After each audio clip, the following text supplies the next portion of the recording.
Assalamualaikum warahmatullahi wabarakatuh. Saya Dea Amalia dari kelas 10 IPA 5 ingin menjelaskan tentang senam lantai. Yang pertama ada sejarah senam lantai. Senam lantai adalah cabang olahraga yang dilakukan di atas permukaan lantai beralaskan sebuah matras. Biasanya lantai atau matras yang menjadi tempat latihan senam ini berukuran 12 x 12 meter dan kebanyakan gerakan dalam senam lantai membutuhkan matras sebagai alat bantu yang berfungsi untuk mengurangi risiko terjadinya cedera saat melakukan gerakan-gerakan yang hampir semuanya bersentuhan dengan lantai. Olahraga senam lantai berasal dari Tiongkok. Senam maupun senam lantai menjadi salah satu olahraga tertua di dunia, karena olahraga ini sudah dilakukan oleh para biara di Tiongkok sejak tahun 2700 sebelum Masehi. Namun awalnya gerakan-gerakan sederhana dari senam lantai yang dilakukan oleh biara-biara di Tiongkok bertujuan untuk bela diri dan pengobatan. Olahraga senam sendiri mulai dikenal di Indonesia pada sekitar tahun 1912 saat masa penjajahan Belanda. Senam yang pertama kali diperkenalkan pada waktu itu adalah senam versi Jerman. Sistem ini menekankan pada kemungkinan gerak-gerak yang kaya sebagai alat pendidikan. Lalu ada jenis-jenis senam lantai. Yang pertama ada forward roll atau sering juga disebut dengan guling ke depan. Dan yang kedua ada backward roll atau sering disebut juga dengan guling ke belakang.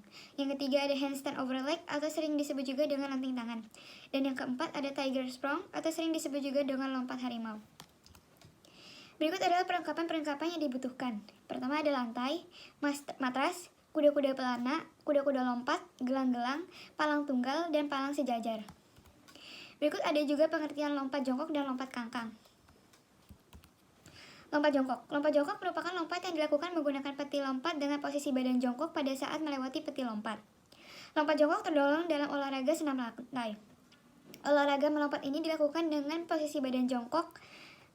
Menurut Kamus Besar Bahasa Indonesia (KBBI), jongkok dapat diartikan sebagai posisi kedua lutut yang ditekuk dan tumpuan tubuh terletak pada telapak kaki.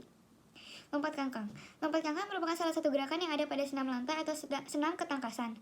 Pada lompat kangkang dilakukan dengan cara melewati sebuah peti atau kotak yang posisi badan condong ke depan dan membuka kedua tangan saat melewati peti. Menurut Kamus Besar Bahasa Indonesia (KBBI), lompat kangkang adalah aktivitas melompat yang dilakukan dengan menggunakan kedua kaki yang terbuka lebar. Sekian dari saya, mohon maaf apabila ada salah kata. Wassalamualaikum warahmatullahi wabarakatuh.